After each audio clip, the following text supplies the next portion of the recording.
বিসমিল্লাহির রহমানির রহিম। প্রিয় শিক্ষার্থীরা, তোমরা সবাই কেমন আছো? আশা করি এই বৈশ্বিক মহামারী করোনা ভাইরাস কালে সবাই ঘরে আছো, সুস্থ আছো, ভালো আছো। এই ভাইরাসের কারণে তোমরা স্কুলে এসে ক্লাস করতে পারছো না, কিন্তু অনলাইন ক্লাসের মাধ্যমে আমরা বিভিন্ন সময় বিভিন্ন বিষয় সম্পর্কে তোমাদেরকে অবগত করছি, যা তোমরা ঘরে বসেই পাচ্ছ।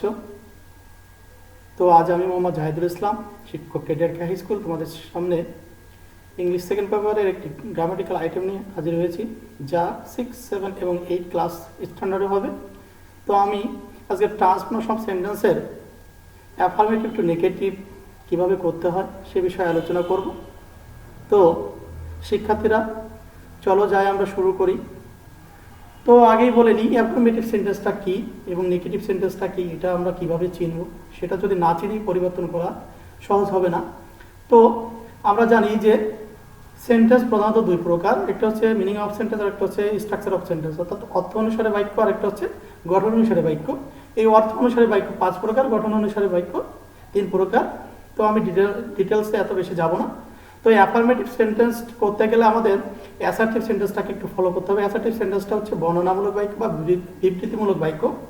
এই অ্যাসার্টিভ সেন্টেন্সটি যখন হ্যাবোধক হয়ে যাবে, এই বর্ণনামূলক বাক্যটি যখন হ্যাবোধক হবে তখন আমরা বুঝবো এটা অ্যাফার্মেটিভ সেন্টেন্স, আর যখন এটি নাবোধক হয়ে যাবে তখন এটা আমরা বুঝবো নেগেটিভ সেন্টেন্স। তো সহজে আমরা বুঝলাম যে অ্যাসার্টিভ সেন্টেন্সটি বর্ণনামূলক বাক্যটা বা বিবৃতিমূলক বাক্যটা যখন হ্যাবোধক হবে তখন এটা হয়ে যাবে অ্যাফার্মেটিভ, আর যখন নাবোধক হবে তখন হয়ে যাবে negative.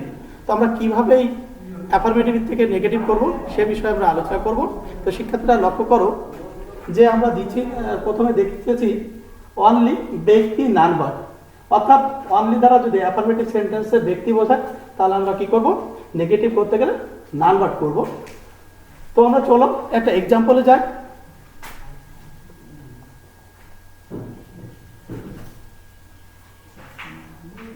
Only he can do it, only he can do it. আমি প্রথমে যেটা বলছি যে অনলি অ্যাসার্টিভ সেন্টেন্সের যদি আমরা দেখি, আমরা আগে বলে গেছি যে অ্যাসার্টিভ সেন্টেন্সটাই যখন হ্যাবোধক হবে তখন হয়ে যাবে কি অ্যাফার্মেটিভ সেন্টেন্স। তো সেই অ্যাফার্মেটিভ সেন্টেন্সে যখন অনলি দ্বারা ব্যক্তিকে বোঝাবে তখন আমরা কি করব, এই অনলির স্থলে কি করব, অনলির স্থলে এই নানভার্বটা বসাবো। তাহলে এখানে আছে only he can do it. এখানে আমরা দেখতে পাচ্ছি যে এই এটা কি কোনো ব্যক্তির নামের পরিবর্তে, অর্থাৎ এটা একটা প্রোনাউন, নামের পরিবর্তে বসছে, এই জন্য এটা প্রোনাউন। তো সেই ক্ষেত্রে এই কারণ নামটা হচ্ছে কি নাউন হিসেবে ধরি, তাহলে আমরা কি ব্যক্তিকে বোঝাচ্ছি এখানে যে হিটা হচ্ছে ব্যক্তি, যেহেতু হি এটা ব্যক্তি, সেক্ষেত্রে আমরা এই না অনলির স্থলে কি বসাবো, নাম ভার্ব বসাবো। তাহলে আমরা চলে যাই, তাহলে অনলির স্থলে কি বসাবো, নাম ভার্ব, নাম বাট, এরপরে যা থাকবে তা বসে যাবে, he can do it, he can do it. তাহলে আমরা দেখলাম যে অনলি দ্বারা অ্যাফার্মেটিভ সেন্টেন্সে যদি ব্যক্তিকে বোঝায় তাহলে কি করবো, আমরা অনলির স্থলে নেগেটিভ করতে গেলে নানভার্ব আনবো। সহজ কথা। আবার দ্বিতীয় নিয়মে চলে যায়। এই অনলি আরো দুটা নিয়ম আছে, সেটা হচ্ছে অনলি দ্বারা যদি বস্তু বোঝায়, অনলি দ্বারা যদি সংখ্যা বা বয়স বোঝায়, সেই ক্ষেত্রে আমরা কি করতে পারি। তো সেই ক্ষেত্রে আমরা কি করতে পারি, অনলি দ্বারা যদি আমরা কি বলি, বস্তুকে বোঝায়, অনলি দ্বারা যদি বস্তু বোঝায় তাহলে কি করবো, নাথিং বাট, তাহলে করবো হচ্ছে নাথিং বাট। তাহলে অ্যাফার্মেটিভ সেন্টেন্সে অনলি দ্বারা যদি বস্তুকে বোঝায় তাহলে আমরা কি করব, নাথিং বাট। তাহলে আমি বুঝলাম যে অনলি দ্বারা অ্যাফার্মেটিভ সেন্টেন্সে যদি বস্তুকে বোঝায় তাহলে নাথিং বাট করব। এর একটা এক্সাম্পলে আমরা যাব।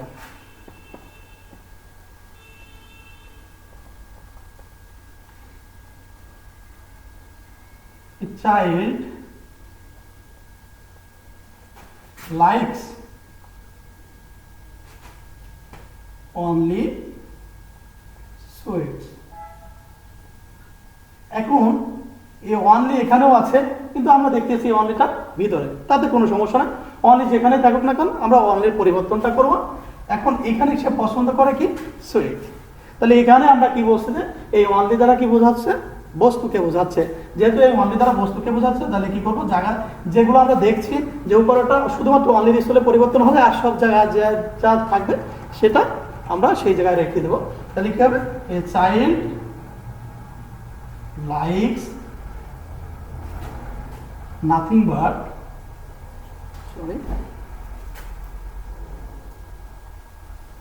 nothing but sweet। তাহলে আমরা দেখলাম যে child likes nothing but sweet. তাহলে একই নিয়মটা হচ্ছে অনলি দিস স্থলে যদি বস্তু বোঝায় তাহলে নাথিং বাট, ব্যক্তি বোঝালে নান বাট। এবার আমরা চলে যাব যদি ওই অনলি দ্বারা, আমরা যদি অনলি দ্বারা কি বোঝায়, বয়স সংখ্যা যেটাই হোক না কেন সংখ্যা হিসেব করি, মানে অনলি দ্বারা যদি কি বোঝায়, সংখ্যা, সংখ্যা যদি বোঝায় তাহলে আমরা কি করব, নট মোর দেন অথবা নট লেস দেন, যে কোনো একটি আমরা নিব। যদি অনলি দ্বারা কি বোঝায়, সংখ্যা বোঝায়, তাহলে আমরা যে কোনো একটা নিতে পারি, নট মোর দেন অথবা নট লেস দেন একটা। তো এখন আমরা দেখছি যে অনলি দ্বারা যদি সংখ্যা বোঝায় তাহলে নট লেস দেন অথবা নট মোর দেন যে কোনো একটা আমরা বোঝাইতে পারি। তো সেক্ষেত্রে আমরা আগে এক্সাম্পলে যাই, এক্সাম্পল না দেখলে আমরা খানিকটা কম বুঝবো, আমরা এক্সাম্পলটা দেখলে আমাদের একটু ক্লিয়ার বেশি হবে। তো সেই ক্ষেত্রে আমরা দেখি যে আমরা এখানে কি বলেছি, যে বয়সটাকে আমরা এখানে হিসেব করেছি। বয়সটা কি, বয়সেও সংখ্যা বোঝায়, সংখ্যাটা তো স্বাভাবিকভাবে। তো he is only 10, he is only 10, এখানে অনলি আছে আর এই 10টা কি আমরা বুঝছি সংখ্যা। তাহলে অনলি দ্বারা যদি সংখ্যা বোঝায়, অ্যাফারমেটিভ সেন্টেন্সে অনলি দ্বারা যদি সংখ্যা বোঝায় তাহলে কি করবো আমরা, নট মোর দেন অথবা নট লেস দেন একটা, যে কোনো একটা আমরা নিয়ে আসবো। এখানে আমরা আরেকটা জিনিস দেখতেছি যে আমরা যে ভাইস ভার্সা সম্পর্কে বলেছিলাম, তার মানে একটা উল্টাইলে কিন্তু আর একটা হয়ে যাবে। তার মানে এটা যদি আমরা যখন এক্সাম্পলে যখন অ্যান্সারটা করে দিচ্ছি, এই অ্যান্সারটা যখন থাকবে এই উপরেরটা করলেই কিন্তু আমাদের আবার সেই কি নেগেটিভ থেকে অ্যাফারমেটিভে চলে আসবে। তো আমরা দেখলাম কি এখানে আছে 10, এখানে 10টা কি সংখ্যা। আর যখন আমরা এই অনলি দ্বারা সংখ্যা বোঝাচ্ছি তাহলে কি করতে হবে, আমাকে নট মোর দেন অথবা নট লেস দেন যে কোনো একটা আনতে হবে। তাহলে আমরা এটা কি করতে পারি, হি ইজ নট মোর দেন যা আছে। তবে তোমাদেরকে একটা জিনিস মাথায় রাখতে হবে যে আমরা অ্যাফারমেটিভ থেকে নেগেটিভ করি আর যাই করি না কেন, ট্রান্সফরমেশন অফ সেন্টেন্সে আমাদের যে মিনিংটা অর্থাৎ অর্থটা ঠিক থাকবে, কিন্তু আমাদের স্ট্রাকচারের পরিবর্তন হবে, অর্থাৎ গঠনের পরিবর্তন হবে। সব সময় যে আমাদের অর্থ জায়গায় থাকবে কিন্তু আমাদের স্ট্রাকচারের পরিবর্তনটা হবে। তো সেই ক্ষেত্রে এটা একটু মাথায় রাখতে হবে। তাহলে কি হচ্ছে, হি ইজ অনলি 10, আর এখানে হচ্ছে সে আছে কত, এখানে হচ্ছে 10, এখানে কিছু 10-এর বেশি না, তার মানে এখানে 10-এর বেশিও নেই কমও নেই, তার মানে একই কথা। তো আমরা দেখলাম যে অনলি দ্বারা যদি ব্যক্তি বোঝায় তাহলে নান বাট, অনলি দ্বারা যদি বস্তু বোঝায় তাহলে নাথিং বাট, অনলি দ্বারা যদি সংখ্যা বোঝায় নট মোর দেন অথবা নট লেস দেন। তাহলে আমরা দেখতেছি কি অ্যাফারমেটিভ থেকে কিভাবে নেগেটিভ করা যায়, সেই নিয়মগুলো আমরা ফলো করতেছি। আমরা পরবর্তী নিয়মে চলে যাই।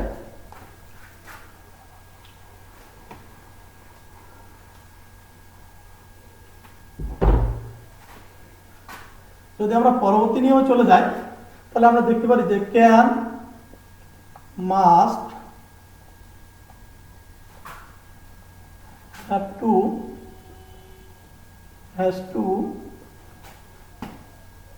had to, এটা থাকলে আমাদের কি করতে হবে, can not but,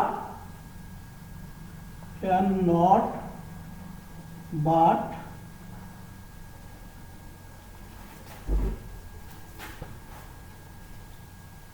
can not but অথবা ক্যান নট হেল্প আনতে হবে।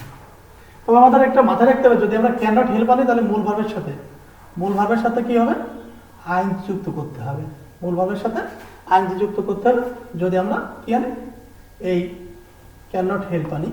তো আরেকটা জিনিস সেটা হচ্ছে, যদি এখানে হ্যাড টু থাকে, যদি হ্যাড থাকে তাহলে আমাদের কোন করতে হবে, could not but, could not but, could not but.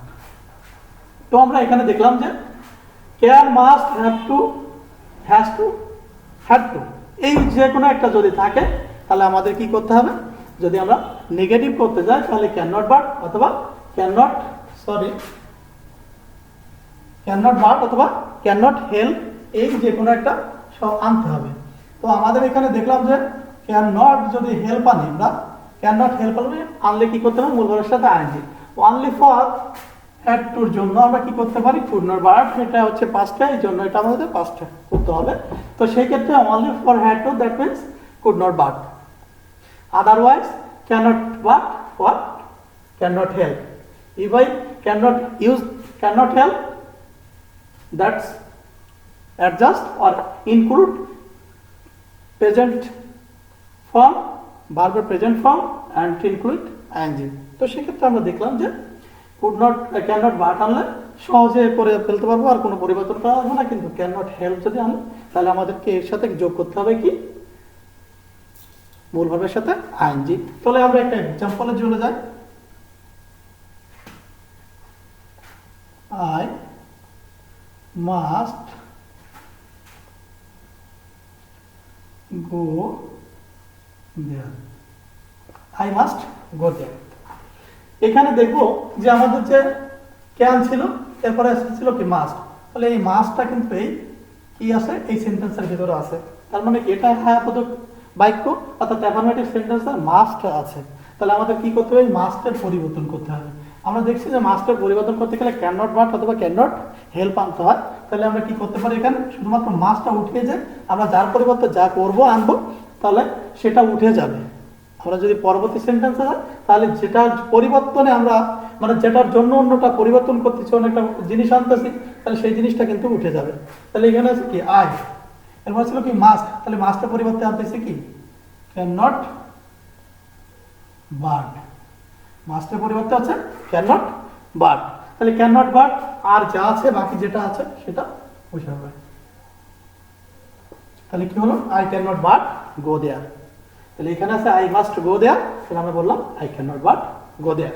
তো যদি আমরা এটা বলতে পারি যে না আমরা এটা না করে আমি এটা করবো, ক্যান নট হেল্প করবো, তাহলে কিভাবে করতে পারি, তাহলে আমি এই একই এক্সাম্পল দিয়ে দুইটা করতে পারি।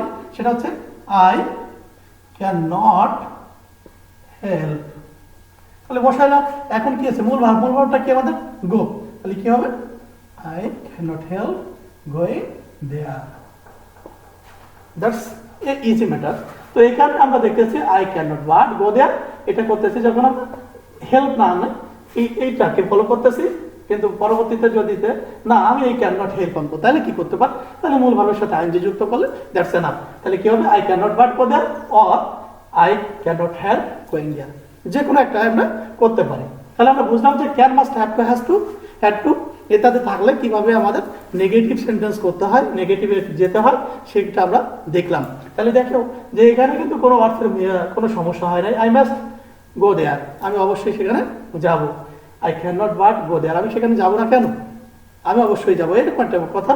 অর্থাৎ আমাদের মিনিংয়ের কোনো পরিবর্তন হয় না, আমাদের শুধুমাত্র কি হয়েছে, স্ট্রাকচারের পরিবর্তন হয়েছে। তাহলে আমরা বুঝলাম যে এইগুলা থাকলে নেগেটিভ করতে হয়। তাহলে আমরা পরবর্তী নিয়েও চলে যাই।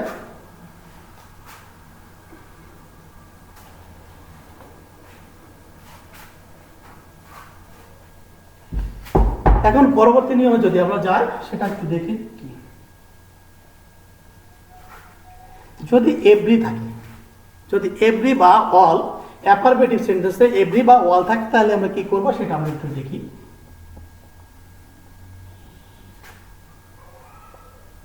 এভরি অথবা অল থাকলে কি করব, আমরা যখন নেগেটিভ করব তখন কি করব, there is no, there is no, there is no dot dot but, there is no dot dot but। এখন এখানে ডট ডটটা মানে কি, অর্থাৎ there is no পরে একটা সাবজেক্ট আসবে, তারপরে বাটটা আসবে, অর্থাৎ there is no plus subject plus but. তাহলে অ্যাফারমেটিভ সেন্টেন্স আমরা দেখব যে এভরি বা অল থাকলে তাহলে আমরা নেগেটিভ করতে গেলে there is no ডট আর বাট আনবো। কিসের জন্য? এই এভরি বা অল উঠিয়ে দেওয়ার জন্য। আর এখানে আমাদের যে ডট ডট আছে এটা আবারও বলতেছি, সেখানে হচ্ছে একটা সাবজেক্ট আনতে হবে, বা এভরির পরে যে সাবজেক্টটা থাকবে সেটা, সেই সাবজেক্টটা আমাদের আনতে হবে। তাহলে কি দেখে একটা এক্সাম্পল দেখ। Every mother loves her child, every mother loves her child. তাহলে কি হচ্ছে? Every mother loves her child, সমস্ত মাতার কি সন্তানকে ভালোবাসে, শিশুকে ভালোবাসে। তাহলে আমাদের কি করতে বলেছি? যে এভরি বা ওয়াল থাকলে, তাহলে এখানে কি এভরি আছে, তাহলে এই এভরিটাকে আমরা উঠিয়ে দেব। তাহলে এভরি বা ওয়ালের পরিবর্তে কি আছে এখানে বসাবো? There is no. আমরা ওখানে বলেছিলাম বা দেখেছিলাম সেটা যে এখানে একটা ডট ডট আছে, এখানে আমরা বলেছিলাম যে ডট ডট হচ্ছে প্রথম যে সাবজেক্টটা, এই সাবজেক্টটাকে আমরা এখানে ইনক্লুড করব। তাহলে আমরা এখানে কি করব? দেয়ার ইজ, তাহলে এভরি মাদার, এভরির জন্য দেয়ার ইজ নো আসছে, তাহলে এরপরে কি আছে? Mother. There is no mother. এমন কোনো মা নেই যে তার শিশুকে ভালোবাসে না, কি অর্থ রাখতে হবে? তাহলে দেয়ার ইজ নো মাদার। এখন এখানে আছে কি আছে? বাট। তাহলে এই বাটটা হচ্ছে এই মাদারের পরে, অর্থাৎ এই সাবজেক্টের পরে আমরা কি করব? বাটটা কেন? But loves her child. তার মানে আমাদের পরিবর্তনটা হচ্ছে এভরি বা ওয়ালের পরিবর্তনটা হচ্ছে, আর এই এখানে যে সাবজেক্টটা যে থাকবে তারপরে আমরা কি করব? বাটটাকে বসিয়ে দেবো। এর ইজি মেটার। তো সেই ক্ষেত্রে আমরা এখানে দেখলাম যে ওয়াল বা এভরি থাকলে there is no dot dot but কথাটা আসবে। তো কিভাবে বসাবো আমরা সেটাও আমরা দেখলাম। যদি এটা আমরা দেখি তাহলে আমরা পরবর্তী নিয়মে চলে যাব, যে কিভাবে পরবর্তী নিয়মটা আমরা সহজে আবার করতে পারি সেটা আমরা দেখি।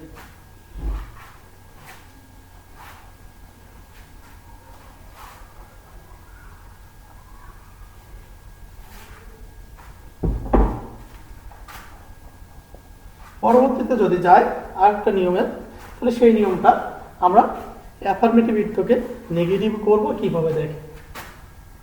টু ডট ডট টু থাকলে, টু ডট ডট টু থাকলে কি হবে? So dot dot. তার মানে অ্যাফার্মেটিভ সেন্টেন্সে টু ডট ডট টু থাকলে আমরা নেগেটিভ সেন্টেন্সে কি করবো? So dot dot that. অর্থাৎ এই টু স্থলে থাকবে সো, আর এই টুর স্থলে দ্যাট। উচ্চারণটা কিন্তু দুইটাই টু, একটা বড় টু, একটা ছোট টু। কিন্তু তোমাদের সহজের ক্ষেত্রে সেই ক্ষেত্রে আমি টু ডট ডট টু বলতেছি, কিন্তু দুইটার উচ্চারণ কিন্তু টুই হবে। তো টু ডট ডট টু থাকলে কি হবে? So dot dot that. তাহলে এই সোটা বসবে কোথায়? এই টুর স্থলে, আর দ্যাটটা বসবে টুর স্থলে। তাহলে তোমাদেরকে একটু বোঝার সাথে বলি, দ্যাট যদি আসে তাহলে একটা কলাসকে যুক্ত করতে হয়। দ্যাটটাও একটা কনজাংশন। তো এটা থাকলে তাহলে একটা কি করতে হয়? ক্লজকে যুক্ত করতে হয়। এই ক্লজটা হচ্ছে প্রথম সাবজেক্টকে আনতে হবে, এরপরে ক্যান বা কুড আনতে হবে, এরপর একটা নেগেটিভ শব্দ অর্থাৎ নট। তাহলে কি করতে হবে? যদি দ্যাট থাকে তাহলে প্লাস প্রথম সাবজেক্ট, প্লাস প্রথম সাবজেক্ট, প্লাস ক্যান নট অথবা কুড নট, এটাকে আনতে হবে যদি টু ডট ডট টু থাকে। তো সেক্ষেত্রে আমরা একটা এক্সাম্পল দেখি। এক্সাম্পল হচ্ছে he is too weak to walk. Is too weak to walk, সে এত দুর্বল যে হাঁটতে পারে না, এরকম একটা কথা। তো আমরা কি করব? তাহলে আমরা যখন নেগেটিভ করব, এটা জানি যে আমরা টু ডট ডট টু, অর্থাৎ এখানে কোনো নেগেটিভ শব্দ নেই, তার মানে এটা হচ্ছে কি? Affirmative sentence. এখন এই অ্যাফার্মেটিভ সেন্টেন্সটা আমরা নেগেটিভ করবো। তো সেই ক্ষেত্রে অ্যাফার্মেটিভ সেন্টেন্সে টু ডট ডট টু থাকলে আমরা কি করবো? সো ডট ডট দ্যাট, অর্থাৎ টুর স্থলে সো আর টুর স্থলে দ্যাট, এটা আগে আমরা বসাই। তাহলে কি হবে? হি ইজ সো, টুর স্থলে কি বসালাম? So. He so weak that, কিসের স্থলে? এই টুর স্থলে কি বসলাম? That. He is so weak that. এরপরে বলেছি প্রথম সাবজেক্টটা কি? হি। এরপরে বলেছি ক্যান নট অথবা কুড নট। এখানে তোমাদের এখানে এটা কিন্তু আমি ক্লিয়ার করিনি যে ক্যান নট কোথায় বসবে, কোথায় কুড নট বসবে। আমাদের মনে রাখতে হবে ক্যান নট বসবে যে প্রেজেন্টে যদি থাকে, অর্থাৎ প্রেজেন্ট টেন্সে যদি থাকে প্রথম অংশ যদি প্রেজেন্ট টেন্সে থাকে বা প্রেজেন্ট ফর্মে বসে যদি কোনো ভার্বটা, তাহলে আমাদের কি করতে হবে এখানে ক্যান নট। আর যদি এটা পাস্ট ফর্মে থাকে তাহলে এটাকে কি করতে হবে কুড নট। তো আমরা দেখতে পাচ্ছি এখানে আছে কি ইজ। ইজ কি প্রেজেন্ট ফর্মে ইজ থাকে, অর্থাৎ এখানে প্রেজেন্টে আছে। যেহেতু এটা প্রেজেন্টে আছে সেহেতু এখানে কি বলবো ক্যান নট। ক্যান নট আর যা আছে তাই। তাহলে আমরা দেখলাম কত সহজে কিন্তু এগুলো করা যায়। শুধুমাত্র আমাদের এইটাকে একটু ফলো করতে হবে যে এই যে রুলগুলো আমরা দেখছি স্বাভাবিকভাবে, এই রুলগুলো যদি আমরা সহজে ফলো করতে পারি বা এটাকে যদি আমরা আয়ত্ত করতে পারি, কিন্তু আমরা সহজে কিন্তু এটা করতে পারবো। এখানে কোনো কঠিন কোনো জিনিস নেই, কঠিন কোনো কিছু নেই, আমাদের অতিরিক্ত তেমন কিছু আনতে হচ্ছে না। শুধুমাত্র নিয়মকে ফলো করলে আমরা এটাকে সহজে নিতে পারবো। তো আমরা এর পরবর্তী যে নিয়ম আছে সেই পরবর্তী নিয়মে যাই।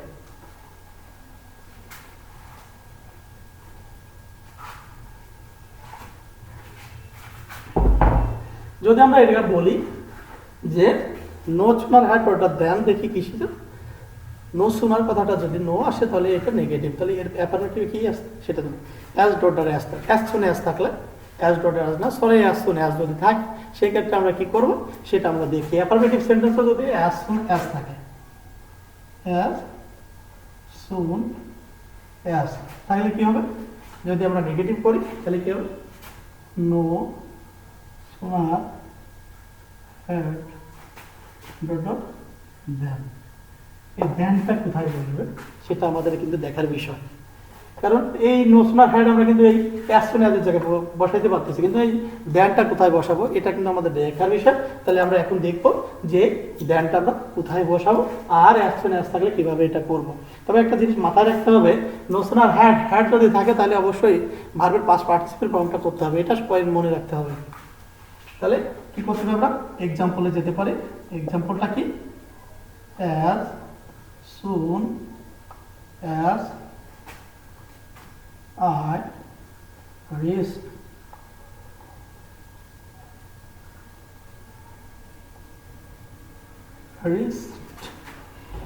একটু ক্লিয়ার করে দিচ্ছি। I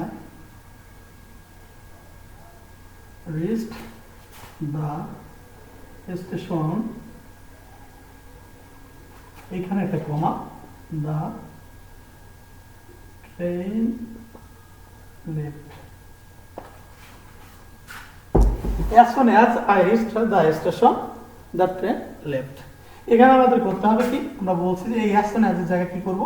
এখানে as soon as আছে, এখানে আমরা কি করব? No sooner had. No sooner had. এখানে আমরা কি করলাম? No sooner had. এরপর যেটা আছে সেটা বসে যাবে। তাহলে কি করতে হবে? I. No sooner I. এখানে had বলেছি, এখানে ভিতরে করতে হবে। আর আমরা জানি যে রেস্ট পাস্ট ফর্মেও থাকে, রেস্ট পাস্ট পার্টিসিপেল ফর্মও থাকে, তার মানে এখানে ভি আছে। যদি এখানে যেতাম যে as soon as I went to the station, I went to the station, তাহলে কিন্তু এখানে আমরা কি করতাম? গন বসাইতাম। এখানে যদি আমরা went দিতাম তাহলে কিন্তু এখানে আমরা গন দিতাম, কারণ এই went আছে পাস্ট ফর্মে আছে, এখানে আমাদের করতে হবে পাস্ট পার্টিসিপেল ফর্মে। তো সেক্ষেত্রে রেস্টের পাস্ট ফর্মও যা, পাস্ট পার্টিসিপেল ফর্মও একই, তো সেই জন্য আমরা কিন্তু এটাকে রেখে দেবো। তো আমরা দেখি যে no sooner had I, rest বসে গেল, যেহেতু পাস্ট ফর্মও যা, পাস্ট পার্টিসিপেল ফর্মও তাই। তো আই রিচড দ্য স্টেশন। এখানে আমরা বলেছিলাম এই দ্যানটা কোথায় বসাবো, এই দ্যানটা আমরা কোথায় বসাবো? দ্যানের জন্য কিন্তু একটা কমা এখানে আমাদের দেওয়া আছে, অর্থাৎ এই কমাটা উঠাই দিতে হলে তাহলে আমাদের এই দ্যানটাকে বসাই দেবে, অর্থাৎ দ্যানটাকে বসাইলে আমরা কিন্তু কমাটাকে উঠাই দিতে পারি। তাহলে কি করবো? এই কমার পরিবর্তে দ্যানটাকে নিয়ে আসলাম, আর এর উপরে যা আছে তা বসে গেল। The train left, train left. আমরা দেখলাম যে as soon as I reached the station, the train left. এখানে দিলাম no sooner had I reached the station, then the train left. তাহলে আমরা মোটামুটি আজকের যেটা ছিল সেটা হচ্ছে অ্যাফার্মেটিভ থেকে নেগেটিভে আমরা কয়েকটা রুল দেখলাম, আর বাকি যে রুলগুলো আছে আমরা আগামী দিনে এই রুলগুলোটাকে আবার দেখব। তো মাথায় রাখতে হবে যে অবশ্যই ট্রান্সফরমেশন সেন্টেন্স যদি আমরা করি তাহলে অবশ্যই আমাদের যেটা খেয়াল বেশি রাখতে হবে যে অর্থের পরিবর্তনটা করা যাবে না, স্ট্রাকচারের পরিবর্তন করতে হবে। আর যদি আমাদের থাকে এরকম যে ট্রান্সফরমেশন অফ সেন্টেন্স লাস্টে যদি আবার দেওয়া থাকে যে মিনিং ওই কোনো ইসে লিখে দিয়ে যদি পাশে লেখে যে ভাইস ভার্সা, তাহলে ভাইস ভার্সা মানেই হচ্ছে কি ওই অ্যাফার্মেটিভতে নেগেটিভ মানে নেগেটিভ করলাম, কিন্তু এখানে করতে হবে কি নেগেটিভতে অ্যাফার্মেটিভও করা যাবে। এই জন্য আমরা ভাইস ভার্সাকে ব্যবহার করি। অনেকে হয়তো এটা নাও জানতে পারি, তো এটা আমাদের জানা থাকলো। আর আমরা কিভাবে এটা অ্যাফার্মেটিভ থেকে নেগেটিভ খুব সহজে দেখলাম, এই সহজ জিনিসগুলো আমরা যেন সহজভাবে নিতে পারি এবং বেশি বেশি দেখব, তাহলে কিন্তু আমাদের কিন্তু অ্যাফার্মেটিভ নেগেটিভ আর মাথায় রাখতে হবে not only it standard or 6, 7, 8 ইট যেটা থাকবে তোমাদের ফিউচারও থাকবে, অর্থাৎ 19-এও তোমরা পাবে এটা। তো এটা যেহেতু পরবর্তীতে পাবে, তো সেই ক্ষেত্রে এটাকে একটু আমরা ভালোভাবে দেখি, কেয়ারফুলি দেখব, তাহলে আমাদের যদি এটা থাকে তাহলে আমাদের পরবর্তীতে কিন্তু সহজ হয়ে যাবে। তো আজকে এই পর্যন্তই। আমি তোমাদের সাথে ছিলাম মোহাম্মদ জাহিদুল ইসলাম। তো সবাই ভালো থাকো, সবার সুস্থতা কামনা করে আজকের মতো আমি বিদায় নিচ্ছি। আল্লাহ।